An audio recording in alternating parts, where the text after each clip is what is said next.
सर्वप्रथम माँ शारदे को नमः। सामान्य प्रिंसिपल सर, मुख्य अतिथि महोदय,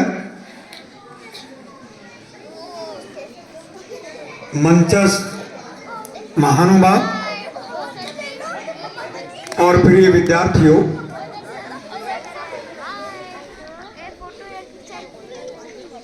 आज का ये जो अपना वार्षिक उत्सव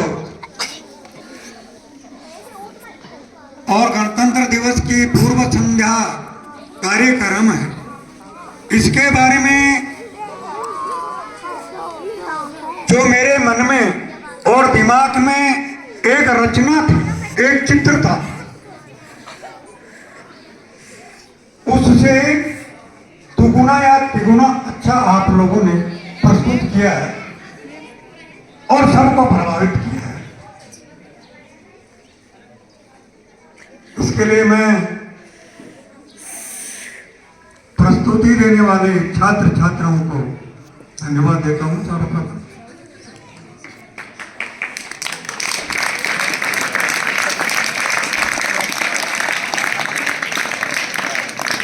प्रिय विद्यार्थियों,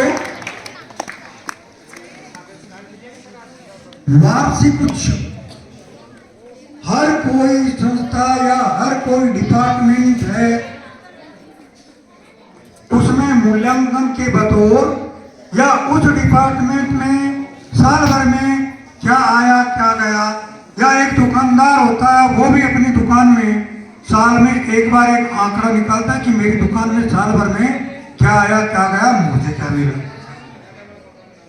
ठीक उसी प्रकार से जो वार्षिक उत्सव है, उस दिन विद्यालय की वर्ष भर की जो गतिविधियां होती हैं, उन गतिविधियों का आकलन किया जाता है और उसी के आधार पर कि इस विद्यालय में कौन कौन से क्षेत्र में या फील्ड में कौन कौन छात्र छात्रा या विद्यार्थी जो है वो अव्वल रहे हैं, चाहे वो पढ़ाई का या अंक प्राप्त करने का हो, चाहे वो हर क्लास में प्रथम रहने का हो, चाहे खेल कूद का हो, चाहे अनुशासन का हो, चाहे जो आप लोग यहाँ प्रस्तुति दे रहे हैं उनमें प्रथम रहने का हो, या जो साल भर में जितनी गतिविधियां हो रही हैं उनमें प्रथम रहने का, उन सब के वर्ष भर के आकलन का और फिर उनको पारितोषिक देने का एक उत्सव। अपने विद्यालय में जो कि पारितोषिक वेतन का इनका कार्यक्रम जो है वो पहले हो चुका, तो अपनी अलग व्यवस्था है।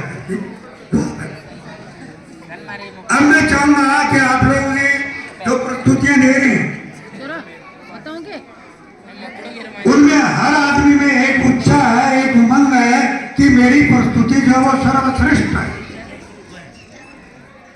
हर क्लास में जो पढ़ने वाला विद्यार्थी है उसकी एक तमन्ना होती है, उसके मन में होती है कि मैं पूरी क्लास में फर्स्ट हूं।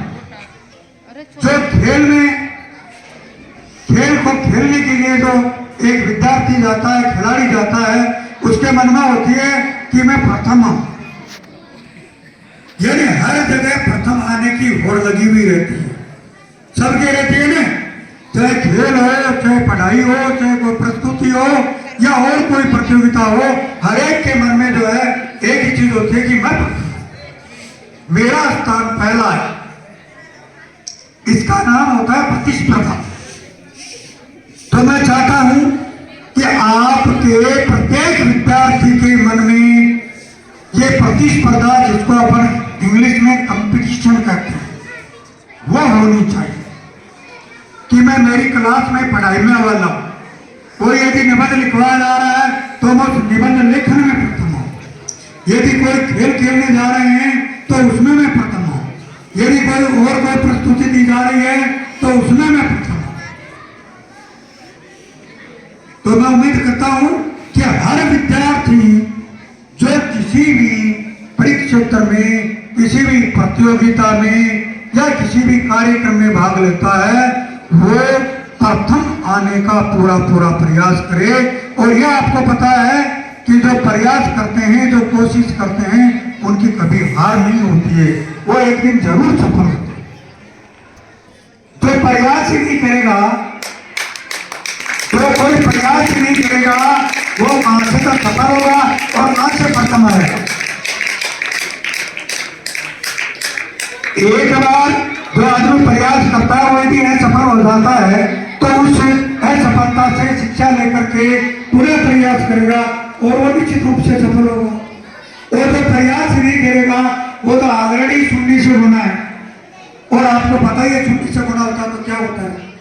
तो प्रयास आदमी को, कोशिश हर व्यक्ति को अपने जीवन में जरूर करते रहने चाहिए। आपने देखा होगा और हिंदी में पढ़ा भी होगा कि एक छोटी सी चींटी होती है जो अपन देखते हैं कई बार चढ़ने की कोशिश करती है और अंत में वही चींटी जो है गिरती उठती एकदम सफल हो जाती है।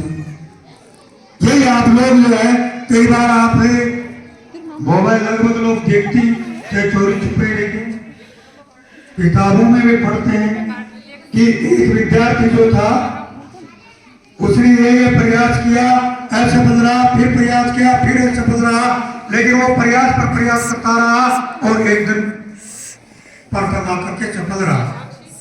पढ़ते हैं आगे जाकर के आप अपने जो आगे के करियर में पढ़ोगे, बड़े बच्चे जानते हैं कि जो IAS या अच्छी नौकरी में जो लोग जाते हैं उन लोगों का आप इंटरव्यू पढ़ेंगे तो वो पढ़ेंगे कि उनमें से बहुत कम लोग हैं जो प्रथम या द्वितीय प्रयास में सफल होते हैं। ज्यादातर लोग जो है वो एक या दो प्रयास के बाद सफल होते हैं।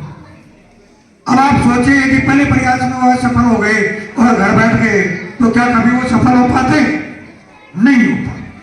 तो प्रयास दर प्रयास आप जीवन में करते रहेंगे तो आप ये मानिए कि प्रत्येक असफलता भी आपको सफलता का मार्ग दिखाएगी और फिर उस मार्ग पर आप चलेंगे तो निश्चित रूप से सफल होंगे। तो मैं आज आपको यह संदेश देना चाहूंगा कि जीवन में प्रयास या कोशिश, जिसको अंग्रेजी में कविता भी है, ट्राई एंड ट्राई, अंग्रेजी में है कविता, ट्राई एंड ट्राई अगेन, ऐसी कविता छोटी बड़ी किसी भी क्लास में है वो।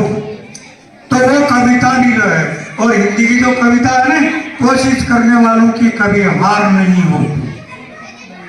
तो उसमें ये नहीं लिखा हुआ है कि एक बार भी हार नहीं होती या एक बार भी असफलता नहीं होती। जो कोई भी आदमी किसी फील्ड में कदम रखता है उसको निश्चित रूप से जरूरी नहीं है कि पहली बार में वो सफल हो जाए, लेकिन उसको कोशिश जो है वो अपनी जारी रखनी चाहिए। यदि वो कोशिश जारी रखेगा तो ये मानिए कि उसको एक दिन सफलता जरूर मिलेगी। तो मैं आप सभी से, छोटे बच्चे हैं या बड़े बच्चे हैं, उन सभी से कहना चाहूंगा कि जीवन में अपनी कोशिश को, ट्राई को, प्रयास को लगातार बनाए रखिए। निश्चित रूप से आपको सफलता मिलेगी और आप सफल होंगे। तो कोशिश कभी नहीं छोड़नी है, कोशिश आपको लगातार करते रहनी है। आपके जो छोटे भाई बहन, छोटे तो नहीं, बड़े ही हैं, बड़े जो भाई बहन हैं, कईयों के नौकरी वगैरह में भी लगे हैं, तो आपने देखा होगा कि कई बार पहली बार में वो थोड़े सफल हो गए। तो आप भी अपने जीवन में बार बार मैं ये कह रहा हूँ कि कोशिश जो उसको जारी रखें। जो कोशिश ही नहीं करेगा या एक ही प्रयास में कोशिश को छोड़ देगा उसको कभी सफलता नहीं। दूसरा आपको मैं ये कहना चाहूंगा कि जीवन में यदि आपको सफल होना है तो जो कोई भी आपके गुरुजन आते हैं वो मान लो, या सबसे जो सर्वप्रथम जो आपको वाक्य और सेंटेंस जो बोला था प्रिंसिपल सर ने, वो एक ही बोला था। क्या बोला था? अनुशासन। यदि आदमी के जीवन में अनुशासन नहीं है, डिसिप्लिन नहीं है, तो ये मानिए वो सफलता के लिए या जिस मंजिल के लिए पहली सीढ़ी पर कदम रखेगा, आप ये मानिए उस पहली सीढ़ी पर ही असफल हो। अनुशासन अति आवश्यक है, चाहे वो छोटा बच्चा है, चाहे हम, चाहे आपका घर है, चाहे आपका विद्यालय है, या चाहे आपका कोई रिश्तेदारी है, वो स्थान। यदि आप में अनुशासन नहीं है तो आप कभी सफल नहीं हो पाओगे। और अनुशासन भी स्व अनुशासन यदि आप लोगों में है, अपने आप अनुशासित होने कि आप लोगों में कोई है, तो निश्चित रूप से आप अपने जीवन में सफल होंगे। तो आपको जो मैंने अभी 2-3 बातें बताई हैं, उन पर आप अमल करेंगे और आप अपने सफलता के जो मार्ग है उस पर अग्रसर रहेंगे। इसी के साथ मैं आज के इस कार्यक्रम की समापन की घोषणा करते हुए मेरी वाणी को विराम देता हूँ। धन्यवाद।